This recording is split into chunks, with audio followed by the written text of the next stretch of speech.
Ada riak-riak di luar muktamar, ada selebaran atau kemudian video segelintir orang yang ingin mengadakan muktamar tandingan. Ini menurut Anda bagaimana nih?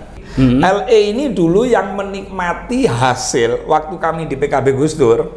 LE, MH ya, Malik, siapa itu? AM ya, AMM. Ini adalah AMH, yang menikmati waktu Cak Imin sebagai Ketua Umum PKB. Berarti dua orang ini perlu belajar organisasi yang matang dan perlu belajar tentang etika. Jadi etika berorganisasi itu harus dilihat. Oh ternyata muktamar PKB misalnya dihadiri kiai-kiai sepuh, misalnya ada Yai Ma'ruf Amin kurang apa? Saya mohon kepada Prof Mahfud, jika diundang ini, saya yakin Pak Mahfud nggak hadir deh, karena beliau paham aturan, taat aturan, ngerti berorganisasi, ngerti hukum. Saya yakin beliau tidak hadir. Maka saya berharap Mbak Yeni untuk meminimalisir konflik, perbedaan sesama warga Nahdliyin ini, ya sebaiknya nggak hadir. Assalamualaikum warahmatullahi wabarakatuh. Waalaikumsalam warahmatullahi wabarakatuh.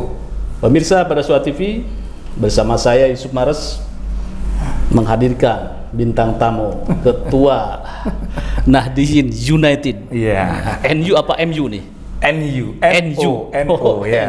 Karena yang mau dibahas NU ya.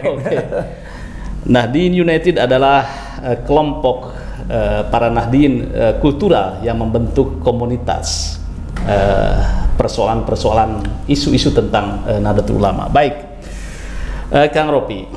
Ya, ini ada riak-riak di luar muktamar, ada selebaran atau kemudian video segelintir orang yang ingin mengadakan muktamar tandingan. Ini menurut Anda bagaimana nih? Ya kalau kita berbicara segelintir orang, berarti kan tidak mayoritas seperti yang dilakukan oleh Muktamar Bali yang sesuai ADART tadi itu. Nah berarti ini kan oknum.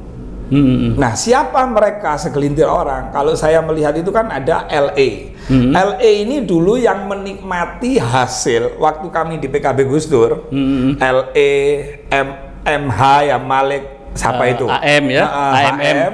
Ini adalah yang menikmati waktu Cak Imin sebagai Ketua Umum PKB. Pernah jadi anggota DPR RI masing-masing. Bahkan Pak Lukman tadi itu ya juga pernah direkom menjadi gubernur, menteri juga. Artinya mereka ini penikmat semua. Nah pertanyaannya, ada apa sekarang?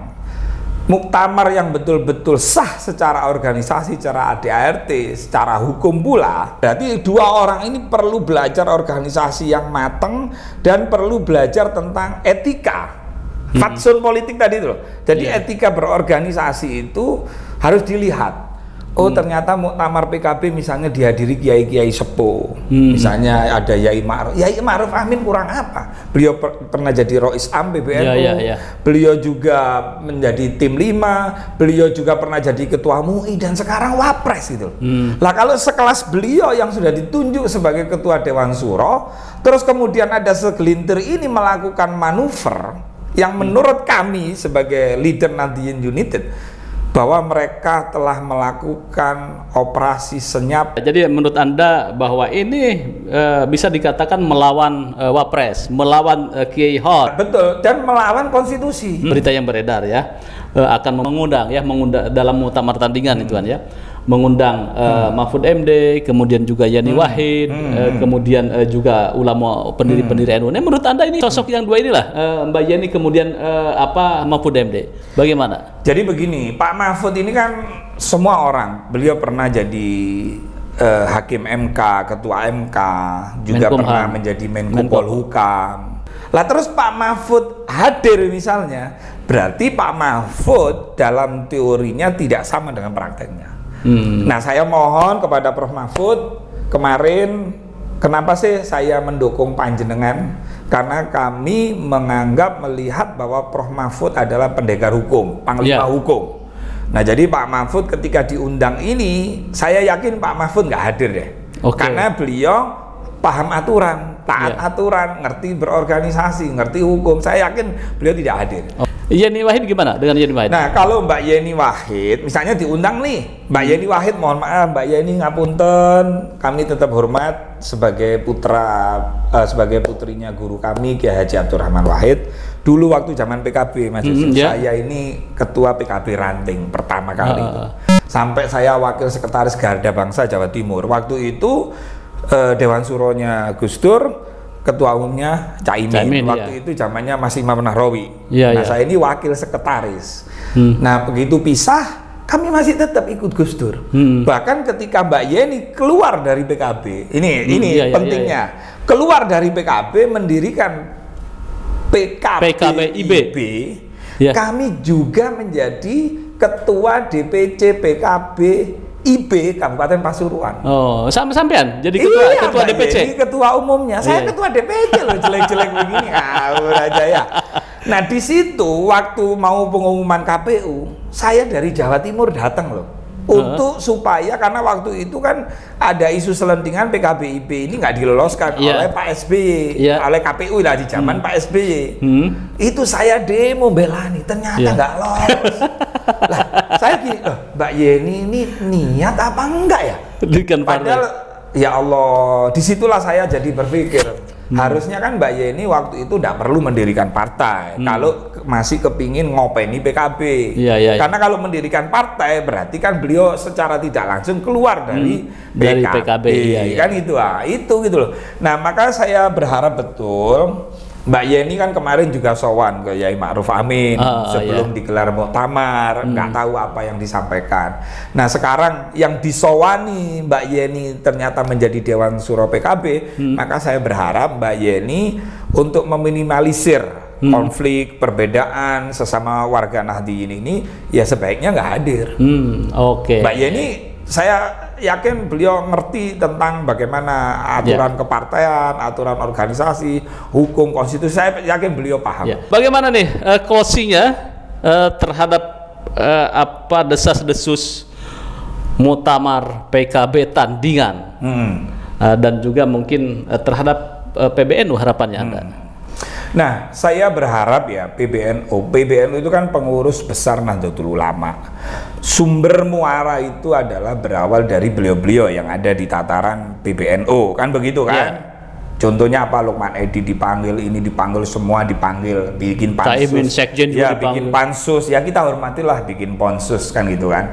Nah, yang paling penting adalah kami sebagai warga Nahdliyin ini kan di saat ekonomi sedang sulit, di saat demo merebak kemana-mana, Mas Yusuf. Nah, centelan kita ini sebagai warga Nahdliyin kan PBNU. Kalau PBNU sudah istilahnya memberikan sebuah konflik baru melalui Lukman Edi, tanda kutip ya, ini sangat bahaya sekali. Perpecahan ini akan begitu panjang. Maka saya berharap kepada PBNU, kepada PKB, ya mereka ini kan sebenarnya tokoh-tokoh NU yang dulunya pernah bersama-sama.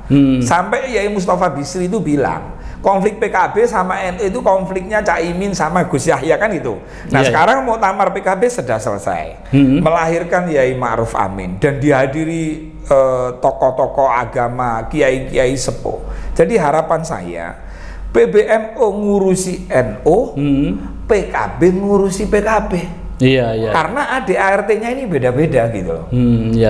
PKB bukan banom PBNU. Kan gitu. Kalau PKB itu banom, mungkin PBNU bisa melakukan pemecatan atau apa gitu loh. Biar apa? Karena yang namanya konflik, saya pernah capek Mas Yusuf tentang muktamar apa itu PKB Gus Dur. Walaupun saya ikhlas sampai detik ini tidak ada sedikit pun saya pindah haluan ke Caimin, saya nggak pernah nyalek. Kan gitu. Saya juga tidak pernah komunikasi dengan Caimin, tapi ketika Mas Yusuf tanya tentang aturan, organisasi, konstitusi, ya seperti yang tadi saya sampaikan. Sebab kalau ini nggak disudahi karena gengsi, karena egois, karena kepentingan, padahal Pilpres ya sudah selesai, wah ini bahaya. Berarti elit-elit ini tidak amanah dalam menjalankan organisasi tersebut. Itu Mas Yusuf. Jadi PBNU ngurusi NU, PKB ngurusi PKB. Ya. Baik, ini sesuai dengan himbauan Kemaru, ya kan, jangan overlapping, jangan saling intervensi, PKB, kemudian PBNU, karena memang sebuah organisasi yang berbeda, tidak ada hubungan secara organisatoris. Siap. Terima kasih, dan Kang Ropi Mukhlis, leader Nahdliyin United. Bagaimana komentar Anda? Saya tunggu. Jangan lupa like, share, subscribe pada Suara TV. Wassalamualaikum warahmatullahi wabarakatuh. Waalaikumsalam warahmatullahi wabarakatuh. Sukses Kang, selamat. Sukses.